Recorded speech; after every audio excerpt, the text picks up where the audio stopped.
మిత్రులు 2 ప్రశ్నలు ఒకటేసారి అడిగారు. స్పర్మ్ కౌంట్ తక్కువ ఉంది, ఎక్కువ టైం రావట్లేదు సంసారం చేయడంలో. స్పర్మ్ కౌంట్ కు ఎక్కువ టైం కు లింక్ లేదు. There are 2 independent factors. కొద్దిమంది మగవాళ్లకు పిల్లలు కాకుండా ఉండేందుకోసం మేము వాసెక్టమీ అనే ఆపరేషన్ చేస్తాం. వాళ్ళకు స్పర్మ్ కౌంట్ 0 ఉంటుంది, కానీ వాళ్ళు వాళ్ళ పార్ట్నర్ ను తృప్తిపరచగలరు. కనుక సెక్స్ లో లేదా శృంగారంలో ఎక్కువ టైం రావడానికి స్పర్మ్ కౌంట్ కు లింక్ లేదు. స్పర్మ్ కౌంట్ పెరగాలనుకుంటే హార్మోన్స్ నార్మల్ గా ఉన్నాయా లేవో టెస్ట్ చేయించుకోవాలి. తర్వాత కనీసం 15-20 నిమిషాలు ఎనీ ఏరోబిక్ ఎక్సర్సైజ్ చేయడం అలవాటు పెట్టుకోవాలి.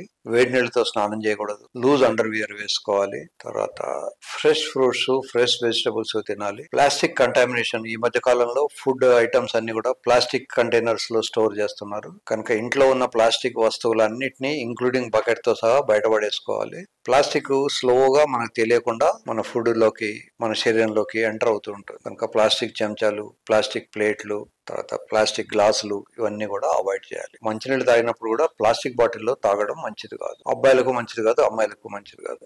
ఏఎంహెచ్ అని ఒక హార్మోన్ ఉంటుంది అమ్మాయిలకు. ఆ ఏఎంహెచ్ హార్మోన్ ఎక్కువ ఉన్నప్పుడే వాళ్ళకు పిల్లలు కలిగే అవకాశం ఉంటుంది. ఈ ప్లాస్టిక్ వాడకం వల్ల ఏఎంహెచ్ తగ్గిపోతుంటుంది. ఎవరైతే పిల్లలు కనాలనుకుంటారో వాళ్ళు ఈ జాగ్రత్తలన్నీ తీసుకోవాలి. ఒకవేళ సైక్లింగ్ కానీ, హార్స్ రైడింగ్ కానీ అలవాటు ఉంటే మానుకోవాలి. 2 వీలర్ మీద వెళ్ళొచ్చు. కొన్ని సైకిల్ మోటార్స్ కి ఏంటంటే బ్రేక్ వేసినప్పుడు బాల్స్ వెళ్ళి ముందర ఉన్న ట్యాంక్ తగులుతాయట. సో అట్లాంటి వెహికల్స్ ని అవాయిడ్ చేయాలి. మీరు వెహికల్ సెలెక్ట్ చేసుకునేటప్పుడే అట్లాంటి ప్రాబ్లమ్స్ ఏమైనా ఉన్నాయా అని మీ ఫ్రెండ్స్ ని అడిగి కొనుక్కోండి. ఇక ఇవన్నీ కూడా మనం స్పర్మ్ కౌంట్ గురించి మాట్లాడినాం. ఈ స్పర్మ్ కౌంట్ కొద్దిపాటి వేడి గోరువెచ్చని నీళ్ళతో స్నానం చేసినా స్పర్మ్ కౌంట్ పడిపోతుంటుంది. కనుక సాధ్యమైనంత వరకు రూమ్ టెంపరేచర్ నీళ్ళతోనే స్నానం చేయాలి. నవ్వు కమ్ బ్యాక్ టు టైం ఎక్కువ రావాలి. ఈ టైం ఎక్కువ రావాలన్నది ఆల్మోస్ట్ కొన్ని మిలియన్స్ ఆఫ్ ఇయర్స్ నుంచి కూడా మగవాళ్ళందరూ కూడా ట్రై చేస్తున్నారు. ఒకటేమో రాగిని బంగారం చేద్దాం అనుకున్నారు చాలా సంవత్సరాల వరకు.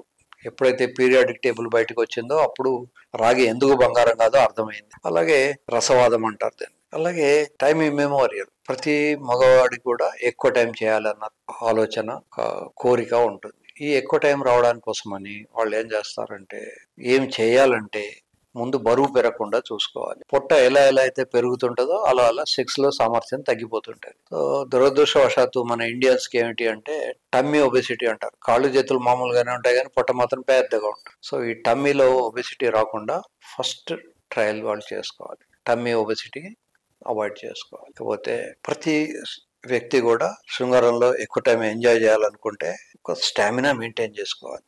శృంగారం అనేది ఒక రకమైనటువంటి రన్నింగ్ లాంటి. రన్నింగ్ చేసినప్పుడు కాళ్ళు లాగుతాయి. శృంగారంలో పాల్గొంటే కాళ్ళు లాగుతాయి. రన్నింగ్ చేసినప్పుడు ఆయాసం వస్తుంటుంది. ఇంటిమెసీలో కూడా ఆయాసం వస్తూ ఉంటుంది. రన్నింగ్ చేసినప్పుడు చెమటలు వస్తాయి. ఇంటిమెసీలో కూడా చెమటలు వస్తాయి. బిగరస్ గా చేసినప్పుడు. మీరు 2 గంటల సేపు జిమ్ లో చేసిన దానికి 5 నిమిషాలు శృంగారంలో పాల్గొన్నది ఆల్మోస్ట్ ఈక్వల్. అంత స్ట్రెస్ఫుల్ యాక్టివిటీ ఉంటుంది. తర్వాత ఎక్కువ టైం రావాలనుకున్నప్పుడు ఒక స్పెషల్ ఎక్సర్సైజ్ ఉంటుంది. దీన్ని కీగిల్స్ ఎక్సర్సైజ్ అంటారు. స్టాప్ అండ్ స్టార్ట్ టెక్నిక్ అని కూడా అంటారు. ఈ స్టాప్ అండ్ స్టార్ట్ టెక్నిక్ కూడా మీరు డాక్టర్ను సంప్రదిస్తే ఎలా చేయాలని చెప్తారు. మీరు నెట్ లో పెల్విక్ ఎక్సర్సైజెస్ లేదా కీగిల్స్ ఎక్సర్సైజెస్ అని టైప్ చేస్తే మీకు గూగుల్లో ఆ ఎక్సర్సైజ్ ఎలా ఉంటుంది అనేది ఎక్స్ప్లెనేషన్ ఇస్తాడు. ఇవన్నీ రిగార్డింగ్ ఎక్కువ టైం రావడానికి కోసం. సో బరువు పెరగకూడదు, ఆయాసంగా తిని సెక్స్ చేయకూడదు. ఎందుకంటే రన్నింగ్ చేసే వాళ్ళు ఎవరు కూడా బాగా తిన్న తర్వాత రన్ చేయరు. ఎర్లీ మార్నింగ్ చేస్తారు, ఎంటీ స్టమక్ తోటే చేస్తారు. శృంగారం కూడా ఎంటీ స్టమక్ లోనే చేయాలి. శృంగారం అయిపోయిన తర్వాత భోజనం చేయాలి. హెవీగా తిని భార్య దగ్గరికి వెళ్ళినా అది పని చేయకపోవచ్చు. ఎవరికైతే మందులు ఇచ్చినా, ఎవరికైతే ఈ లైఫ్ స్టైల్ చేంజెస్ వల్ల కూడా బెనిఫిట్ రాకపోతే వాళ్లకు డపాక్సిటిన్ అనే ఒక టాబ్లెట్ ఉంటుంది. ఆ టాబ్లెట్ వేసుకున్నప్పుడు ఎక్కువ టైం వచ్చే అవకాశం. ఈ డపాక్సిటిన్ వేయగా కూడా వాళ్లకు అనుకున్నంత టైం రాకపోతే కొన్ని సర్జరీస్ ఉంటాయి. నర్వ్స్ కట్ చేయడం కానీ, ఇంప్లాంట్ పెట్టడం కానీ, ఇట్లాంటి రకరకాలైనటువంటి సర్జరీస్ ఉంటాయి. Surgeries is not a first option. First option is lifestyle changes. బరువు తగ్గించుకోవడము, రన్నింగ్ చేయడము, ఎక్సర్సైజ్ చేయడము, ఇవన్నీ కూడా ఫస్ట్.